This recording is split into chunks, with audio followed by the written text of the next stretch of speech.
बातम्यात पावसाबाबतच्या अगदी थोडक्यात. ठाण्यात जोरदार वारा सुटलाय. रस्त्यावर देखील धुळीचं साम्राज्य आहे. दुपारपासून ढगाळ वातावरण आहे, त्यामुळे आता ठाण्यामध्ये पाऊस पडण्याची शक्यता आहे.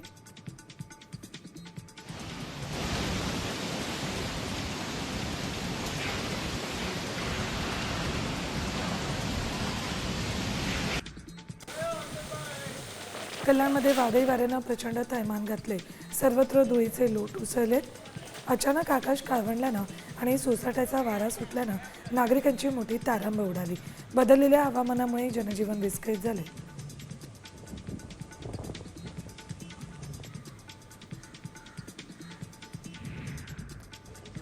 कल्याण डोंबिवली परिसरात सोसाट्याच्या वाऱ्यानं मोठी तारांब उडाली. कल्याण बाजारपेठेत एका हॉलचे पत्रे उडाल्यानं उभ्या असलेल्या गाड्यांचं नुकसान झालं. परिसरात पत्र्यांचा खच पडल्यानं काही काळ भीतीचं वातावरण होतं. सुदैवानं यात जीवितहानी झाली नाही. वित्तहानी मात्र मोठ्या प्रमाणात झाली.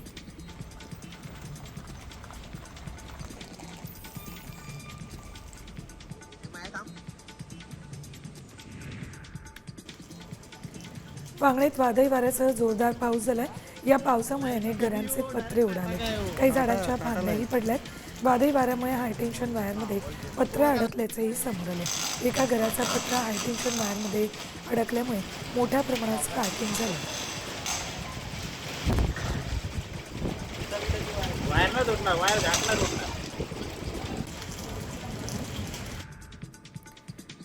सिंधुदुर्ग जिल्ह्यात मेघगर्जनेच्या अवकाळी पावसानं जोरदार हजेरी लागली. वैभववाडी, कणकवली, कुडाळ, सावंतवाडी या भागात ताशी 40 ते 50 किलोमीटर वेगानं वारे वाहतात. पावसाच्या सरी कोसळत आहेत.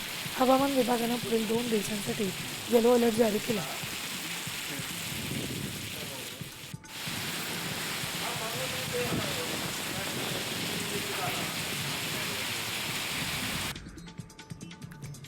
रत्नागिरी जिल्ह्यातील संगमेश्वर परिसरात अवकाळी पावसानं जोरदार हजेरी लागली.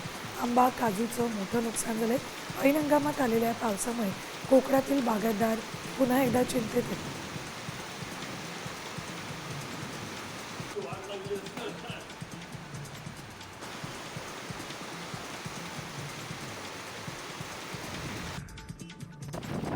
रायगडला अवकाळी पावसाचा तडाखा बसलाय. महाड तालुक्यासह बिरवाडी आणि वरंद परिसरामध्ये वादळी वाऱ्याच्या अवकाळी पावसानं हजेरी लागली. या पावसामुळे आंबा उत्पादकांसह वीट व्यावसायिकांचं मोठं नुकसान होण्याची भीती व्यक्त केली जाते.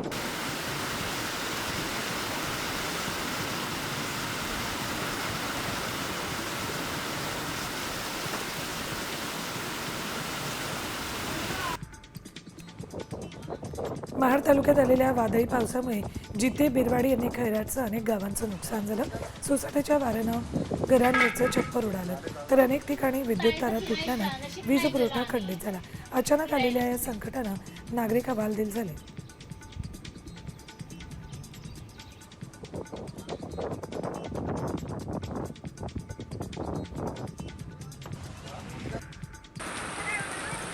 कोल्हापूर जिल्ह्यातील आजरा परिसराला वादळी वाऱ्यानं झोडपलं.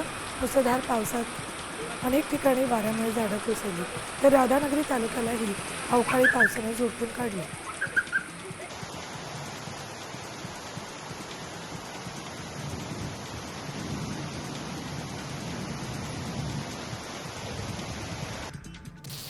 सांगली जिल्ह्यात अवकाळी पावसानं जोरदार हजेरी लागली.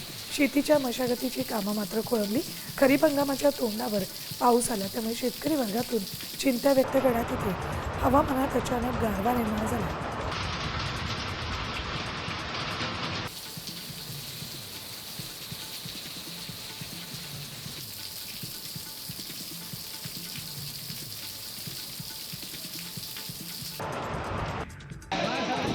नांदेड शहरासह जिल्ह्यात काही ठिकाणी अवकाळी पावसानं हजेरी लागली. हवामान खात्यानं नांदेड जिल्ह्याला पावसाचा येलो अलर्ट जारी केला होता. हदगाव, हिमायतनगर भागात वादळी वाऱ्यासह मोठा पाऊस झाला.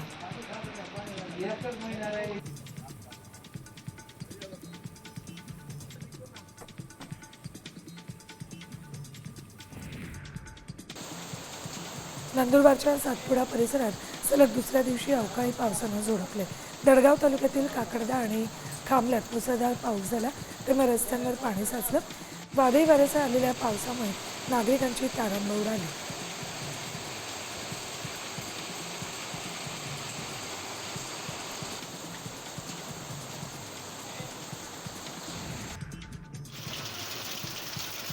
नंदुरबारच्या तोरणमाळ येथे मुसळधार पावसानं हजेरी लावली. अचानक आलेल्या पावसामुळे पर्यटकांची धावपळ उडाली. उन्हापासून दिलासा मिळवण्यासाठी आलेल्या पर्यटकांना सुरक्षित ठिकाण शोधताना कसरत करावी लागली.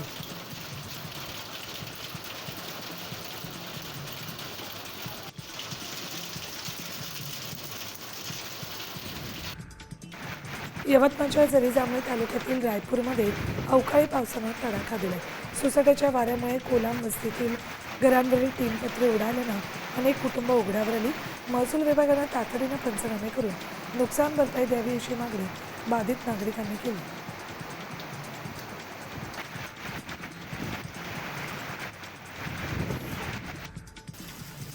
यवतमाळ शहरासह जिल्ह्यात वादळ वाऱ्यासह अवकाळी पावसानं जोरदार हजेरी लावली. यामुळे नागरिकांना उकाड्यापासून दिलासा मिळाला.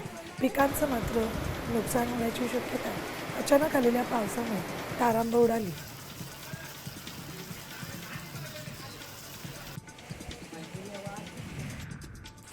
अकोल्यातल्या कंजरा परिसरात वादळी वाऱ्यासह गारांचा पाऊस झाला. मूर्तीच्या पुरात उन्हाळी पिकाचं मोठं नुकसान झालं. काढणीला आलेले तीळ, मूग आणि पालेभाज्यांचं नुकसान झालंय. या गारपिटीमुळे शेतकरी पुन्हा एकदा संकटात सापडलाय.